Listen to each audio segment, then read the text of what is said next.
Hello and welcome back to the Shakey Sonnet Show. I am Tootight Lautrec, the drag laureate of the Sonnetarium, and here we are once again in the Sonnetarium at the bottom of the down staircase in the permanently sequestered remainder section of an unnamed local library which may or may not have a couple of lions couchant on the front steps, watching the seasons pass in time's inexorable turnings as we all wander through the wonder in our journeys from cradle to grave.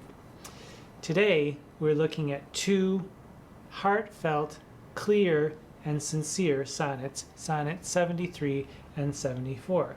And 73 happens to be among my favorites. I have, in fact, done a lip sync of the late, great Natasha Richardson reading this Sonnet 73, which I will link below. And last week, when we looked at 71 and 72, I was rather flippant about those two poems, suggesting that they might be more manipulative than mournful. But as I encounter 73 and 74, I am genuinely, by the way, reading these in order for the first time. But reading 73 and 74 really does make me change my tune and completely take Don Patterson's side and see these as 71 and 72 as quite sincere, heartfelt poems as well. But 73 and 74 are much more clear, and even Don Patterson, who can sometimes be a little snarky about Shakespeare sonnets, finds this to be one of his favorites. He says that 73 is justly celebrated as one of the most beautiful sonnets. So if even Don Patterson has you on his side, you're standing in good stead. So as one critic, a scholar named Dennis Bray, pointed out or said about Sonnet 73 in a 1938 book, he called Sonnet 73 a sonnet of everlasting loveliness, and I think nobody has said it better. So 73 and 74 are linked syntactically and thematically, and while I would love to spend one entire episode talking only about 73, the sequential nature of them behooves me to read them and to discuss them as the pair that they are, so that we can get the full force of the argument and the sentiment. I don't have a cocktail party vocabulary word, but if you're sitting on your couch reclining or in any way relaxing, cheers to you. This is my sparkling water and lime, since I'm on a itty-bitty diet at the moment. So 73 and 74 are quite clear and they won't need very much explanation. But I will say that sometimes I get messages from high school students or even college students talking about my series, and I would like to say that if I ever gloss over anything that isn't clear, feel free to ask me in the comments, and I will do my best to either clear it up. Even if I may not know the answer myself, I can try to find the answer.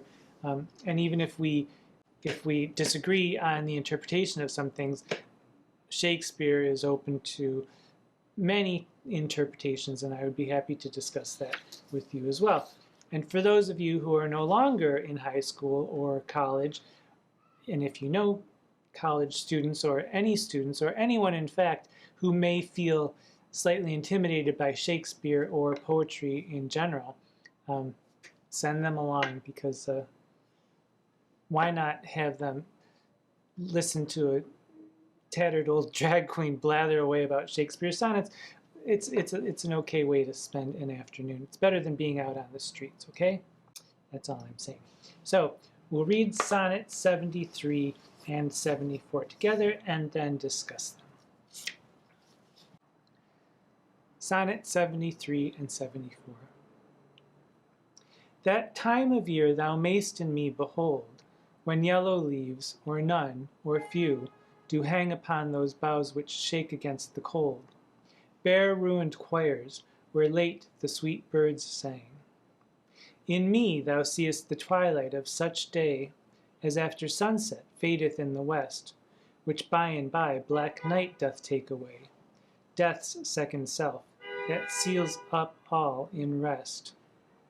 In me thou seest the glowing of such fire that on the ashes of his youth doth lie, as the deathbed whereon it must expire, consumed with that which it was nourished by. This thou perceiv'st, which makes thy love more strong, to love that well which thou must leave ere long. But be contented when that fell arrest without all bail shall carry me away. My life hath in this line some interest, which for memorial still with thee shall stay. When thou reviewest this, thou dost review the very part was consecrate to thee. The earth can have but earth, which is his due. My spirit is thine, the better part of me. So then thou hast but lost the dregs of life, the prey of worms, my body being dead, the coward conquest of a wretch's knife, too base of thee to be remembered. The worth of that is that which it contains, and that is this, and this with thee remains.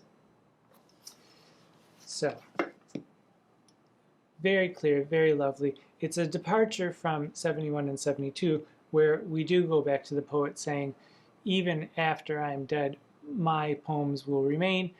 This is my spirit, my body will be in the grave, but this will remain for you always. And it's really quite a beautiful and devastating poem. That time of year, the first quatrain, that time of year thou mayst in me behold, when yellow leaves, or none, or few, do hang upon those boughs. And the order of that, it doesn't start with yellow leaves, or few, or none. It goes yellow leaves, or none, or few. And Kerrigan notes that few is even worse than none, because a fading thing shows what it was. So it's this idea of a fading beauty on the branch ready to fall. And it's actually even a bit more devastating. So these crystal clear images are effective and heartbreaking, and the bare ruined choirs where late the sweet birds sang, you could see that as the bare branches, wintertime branches where birds once sang, but apparently it's also a reference to maybe actual choirs in monasteries that had been devastated by King Henry VIII, where altar boys used to sing as well.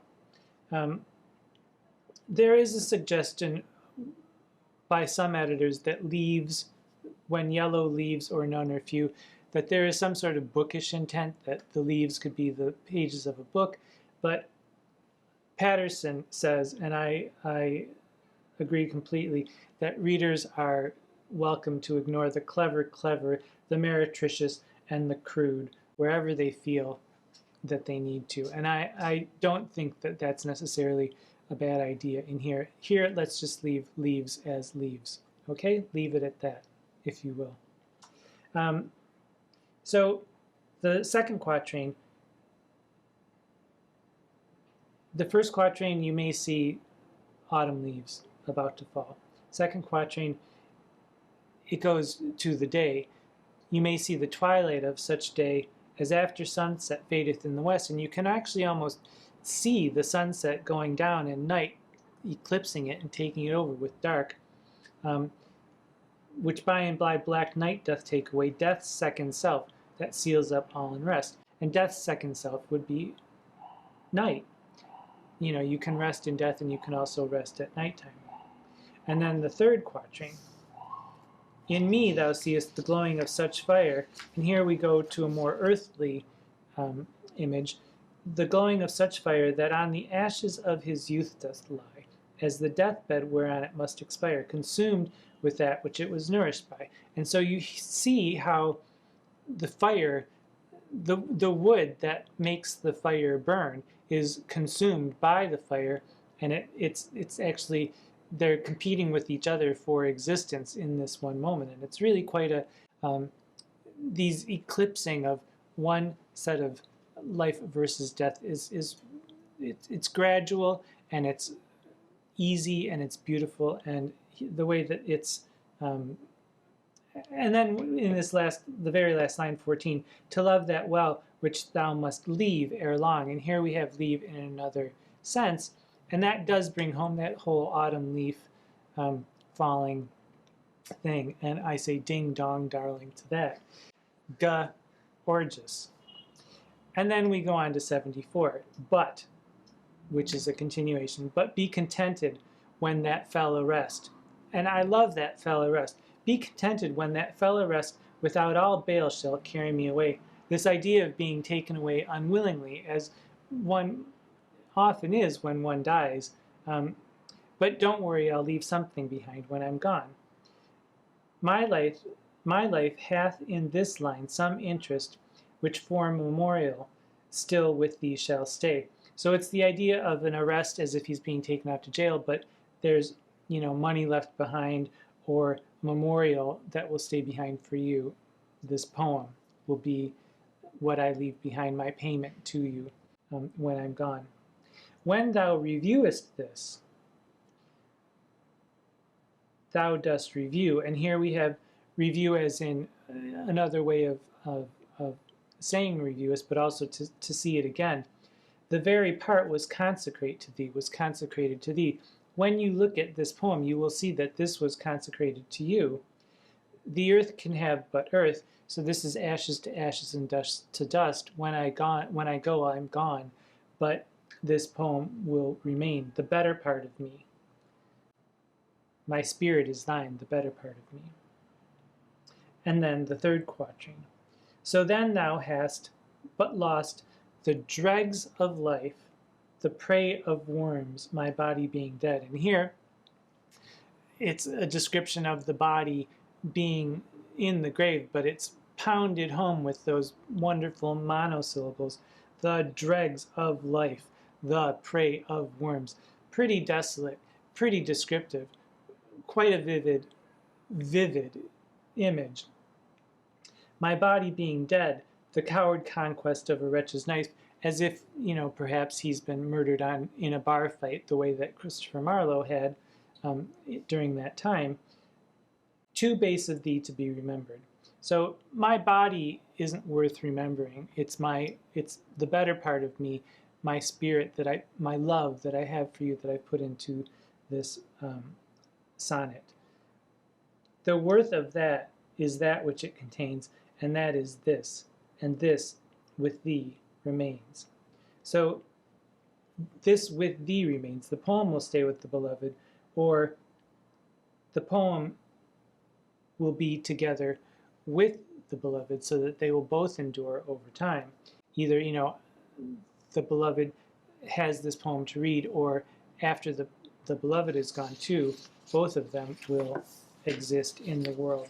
So really quite lovely. Now, no indication of male or female. Either way works. It's a free-for-all. Dramatically, how would these fit into Shakespeare's oeuvre? I actually am not really sure. And again, I will say that I still have not read every last one of Shakespeare's plays. If you could see where these might fit in, please let me know. I would imagine that anyone who is perhaps on their deathbed or in some way thinking about mortality, which could be anyone in Shakespeare, really, it could fit into any play where that is the focus of the moment. Narratively, in the sequence from 1 to 154, where does this fit in? Well, I was thinking perhaps our narrator is actually sick. I imagine that they've been separated maybe because of the plague, and perhaps the narrator caught the plague and is ailing and wondering if perhaps, this is it. Who knows? Maybe there's a fear of dying, a fear of leaving, not even getting to old age, but wondering what will happen after he or she is gone. In any case, these two sonnets are seriously beautiful, and they do feel genuine and heartfelt. The clarity of the images is striking, and the fact that they're taken from the everyday, they're very simple and very effective. And the earnestness of the sentiment cuts through all the previous flattery, the hyperbolic flattery of the beloved's